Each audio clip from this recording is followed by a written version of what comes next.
Assalamualaikum warahmatullahi wabarakatuh. Baiklah teman-teman pemirsa sekalian, sahabat channel Kopi Lebah, saya akan menjawab karena pertanyaan yang sering diajukan atau banyak yang menanyakan, daun kopi bagus dirempel apa tidak. Dalam hal ini saya tidak akan bisa menjawab secara langsung, karena apabila saya jawab bagus, memang ada bagusnya. Kalau saya jawab tidak, memang ada benarnya.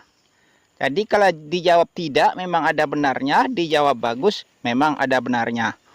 Untuk mengetahui lebih lanjut, apa bagus atau tidak, sebaiknya kita mengetahui dahulu apa itu fungsi daun. Ini walaupun saya sambil menerangkan, saya juga sambil bekerja. Apa itu fungsi daun? Fungsi daun adalah tempat mengelola makanan dan menyimpan bahan makanan bagi kopi. Jadi fungsi daun itu tempat mengelola bahan makanan, tempat menyimpan cadangan makanan. Di sini kita garis bawahi, tempat mengelola bahan makanan. Artinya bukan makanan. Jadi kalau kita menganggap selama ini apapun yang diambil dari tanaman kopi ini dari tanah itu berupa makanan. Selama ini kalau kita beranggapan seperti itu adalah anggapan yang salah. Karena begini, agar kita lebih mudah memahami, kita anggap saja atau kita contohkan saja pupuk. Karena sesungguhnya yang dimakan oleh atau yang diserap oleh tanaman kopi ini dari dalam tanah itu banyak sekali unsur-unsur hara. Ada kalium, fosfor, nitrogen, banyak lagi bahan unsur-unsur hara. Unsur hara makro maupun unsur hara mikro. Jadi agar kita lebih mudah untuk memahaminya, kita contohkan saja di sini pupuk. Pupuk yang diserap dari dalam tanah itu, ataupun kita memberikan pupuk pada tanaman ini, kita taburkan pupuk di bawah pohon kopi ini misalnya, kita taburkan ataupun kita semaikan di bawah pohon kopi ini, pupuk itu akan diserap oleh akar ini dan diolah di dalam daun. Jadi begini saja saya jelaskan. Karena kalau saya jelaskan terlalu panjang, ini banyak yang tidak suka dengan penjelasan-penjelasan. Jadi begini saja, walaupun banyak yang tidak suka dengan penjelasan, akan saya jelaskan secara ringkas, sebisa mungkin saya menjelaskan agar bisa untuk dipahami. Karena begini, kalau tadi saya menyebutkan bahwa pengolahan bahan makanan itu ada di dalam daun. Kita contohkan saja pupuk yang kita berikan di bawah batang kopi ini, entah itu kita tabur, entah itu kita kocor, atau kita tanam. Yang jelasnya kita contohkan saja sebagai pupuk unsur haranya. Entah N, entah P, entah K. Yang jelasnya pupuk itu ketika kita berikan atau ketika kita tabur di bawah pohon kopi ini, kopi atau akar kopi ini tidak bisa menyerap pupuk. Bukan pupuk yang diserap oleh akar. Karena bagaimanapun juga, akar tidak bisa menyerap pupuk. Harus digarisbawahi, bukan pupuk yang diserap. Namun apabila kita memberikan N atau memberikan P ataupun K, yang diserap itu berupa ion, bukan K, bukan P ataupun bukan N. Jadi kalau kita memberikan NPK, yang diserap itu adalah ion N atau ion P atau ion K yang diserap oleh akar. Untuk hal ini saya tidak akan menjelaskan lebih panjang bagaimana itu prosesnya pupuk itu menjadi ion, karena bukan itu yang kita bahas pada hari ini. Kita membahas apa itu fungsi daun. Fungsi daun seperti saya sebutkan tadi, pupuk ketika diserap oleh akar dalam bentuk ion, disalurkan melalui batang. Jadi diserap oleh akar melalui batang disalurkan melalui jaringan silem, bukan jaringan floem. Yang jaringan floem disalurkan oleh batang yang telah selesai diolah. Nah, dalam hal ini disalurkan melalui jaringan silem. Dari jaringan silem terus dikirim kepada kloroplas yang ada di klorofil. Klorofil yang ada di dalam daun. Nah, di dalam kloroplasnya itulah ion N atau P atau K ataupun unsur apa saja yang diserap oleh akar diolah di dalam daun. Proses pengolahannya tidak perlu saya sebutkan juga terlalu panjang, karena ini kalau saya sebutkan terlalu panjang atau jelaskan terlalu panjang juga videonya. Kemana saya mencari tempat yang teduh dahulu karena ini sangat panas sekali. Tidak apa-apa walaupun sangat terik karena ini tengah hari, sebentar lagi saya akan beristirahat. Di dalam kloroplas bahan makanan itu diolah, saya jelaskan dengan ringkas saja, diolah menjadi ATP. Apa itu ATP? Yang pertama diolah menjadi asam amino. Di dalam daun ini bahan makanan diolah menjadi asam amino. Setelah diolah menjadi asam amino, diolah juga menjadi protein. Nah, protein itulah yang akan disalurkan kepada bagian-bagian batang, termasuk juga kepada buah. Nah, berupa protein yang disalurkan. Jadi, fungsi daun itu tadi mengolah bahan makanan, menyimpan cadangan makanan berupa asam amino. Yang berupa makanan adalah protein. Protein itu yang disalurkan kepada buah. Sekarang kita paham bahwa fungsi daun adalah tempat mengelola bahan makanan dan menyimpan cadangan makanan. Cadangan makan itu akan disalurkan kepada buah. Sampai kapan? Makanan, bukan cadangan. Makanan itu yang berupa protein akan disalurkan kepada buah. Sampai kapan? Daun ini menyalurkan protein kepada buah. Sampai buah ini ketika buah telah selesai melakukan pengisian. Ketika buah ini selesai melakukan pengisian, bisa kita kenali dengan tanda-tanda telah selesainya buah ini melakukan, kita kenali besarnya. Kalau dia tidak sebatas ini, umpamanya dia besarnya hanya sebatas ini, tinggal dia melakukan penuaan ataupun pematangan, sebatas itulah buah ini telah selesai melakukan pengisian. Nah, pertanyaannya, ketika buah ini telah selesai melakukan pengisian, apakah protein itu tidak disalurkan lagi kepada buah? Jawabannya tetap disalurkan, tetapi dalam jumlah yang sedikit, bukan jumlah yang banyak seperti ketika buah ini melakukan pengisian. Jadi pertanyaannya, apa pentingnya melakukan perempelan daun atau melakukan pembuangan daun?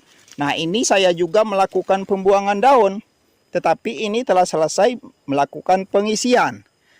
Pertanyaannya lagi, apabila kita melakukan pembuangan daun ini, nah terus cadangan makannya tentu saja ikut terbuang. Iya, tentu saja ikut terbuang cadangan makanannya. Karena cadangan makanannya itu disimpan di dalam daun ini sebagian. Sebagian di dalam batang. Sebagian juga di dalam akar. Tapi sebagian besar itu disimpan di dalam daun. Pertanyaannya lagi, apabila daun ini kita buang, jadi tidak ada lagi yang menyalurkan bahan makanan. Tidak seperti itu. Yang disalurkan kepada buah itu adalah daun yang bertugas, maksud saya, daun yang bertugas menyalurkan protein kepada buah adalah daun yang terdekat dengan buah tersebut. Misalnya seperti ini. Mana? Karena ini telah saya lakukan perempelan semua, tidak ada lagi yang bisa dicontohkan. Misalnya seperti ini. Buah ini yang terdekat adalah dengan daun ini. Karena daun ini melekatnya pada dompolan ini. Jadi yang menyalurkan pada dompolan ini, pada buah-buah yang dompolan ini, daun yang terdekat. Daun yang terdekat itu daun yang melekat pada dompolan ini. Dan pertanyaannya lagi, apabila daun yang ada di dompolan ini kita buang, jadi mana lagi yang akan menyalurkan protein kepada dompolan ini? Tadi kan sudah dijelaskan bahwa yang menyalurkan itu adalah yang terdekat. Mana yang terdekat dari dompolan ini? Adalah daun yang ke berikutnya, daun yang ke ujungnya. Jadi semakin banyak kita melakukan pembuangan daun ini, semakin sedikit protein yang akan disalurkan kepada buah. Dan semakin sedikit juga cadangan makanan yang akan diolah, yaitu asam amino. Jadi semakin sedikit cadangan makanan atau asam amino yang dapat diolah oleh daun ini apabila kita melakukan perempelan daun. Nah, kalau tadi saya sebutkan bahwa bagus melakukan perempelan, mana bagusnya?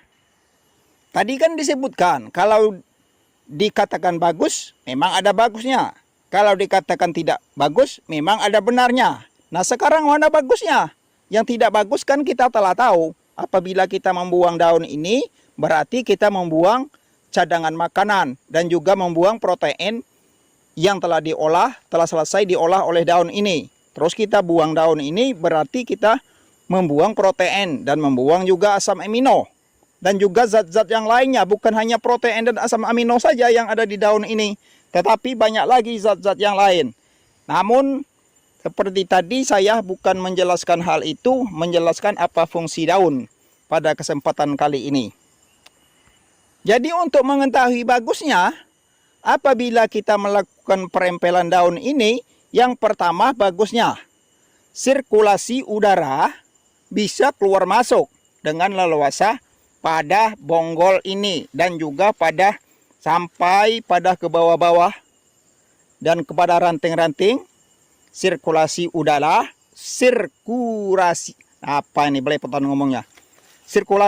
udaranya bisa masuk dengan leluasa dan juga matahari bisa menembus dengan leluasa sampai kepada akar-akar tanaman ini, sehingga memperkecil kemungkinan akan terserang penyakit, terutama jamur, karena jamur itu suka menyerang pada keadaan yang lembab-lembab atau kelembapannya terlalu tinggi.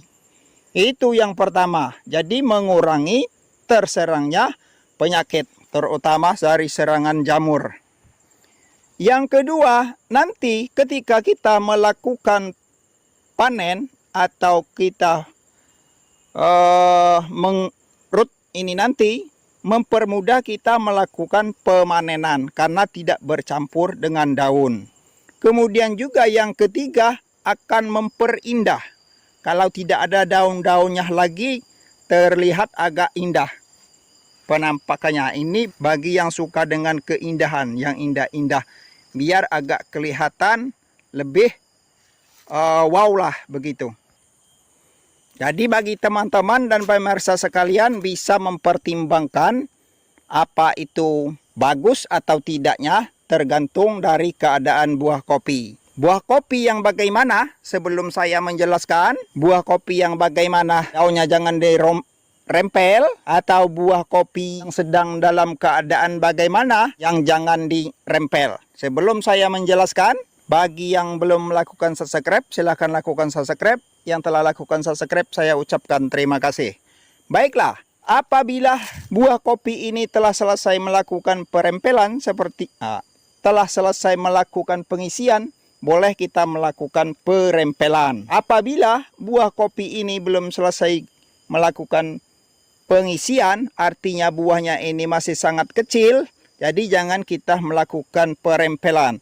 Karena tempo hari ada teman kita yang mampir di pondok kita, dia pernah melakukan perempelan daun, akan tetapi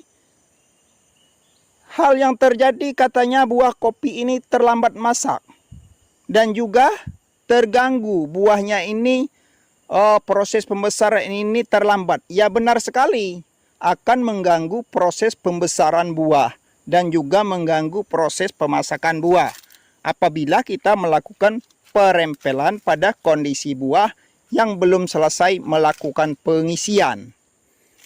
Sedangkan yang telah melakukan pengisian pun sebenarnya buah ini ada efek negatifnya. Seperti tadi, kalau kita merempel daunnya ini berarti kita membuang cadangan makanan atau membuang makanan yang telah selesai diolah. Namun karena kita mengambil positifnya agar kita memperkecil kemungkinan terserang penyakit, maka kita diperbolehkan untuk melakukan perempelan daun demi untuk keamanan dan kesehatan buah kopi kita ini sendiri. Boleh kita melakukan perempelan daun. Namun dengan garis bawah, apabila kita melakukan perempelan daun, sebaiknya kita memberikan unsur hara yang cukup. Jangan kita hanya mau merempel daun saja, tetapi kita tidak tepat memberikan unsur hara. Karena sebagai pengganti yang kita buang pada daun ini kan kita buang. Jadi yang simpanan makanannya atau cadangan makanannya itu ikut terbuang. Makanya itu kita harus memberikan unsur hara yang seimbang. Jangan kita asal membuang, tidak kita berikan penggantinya.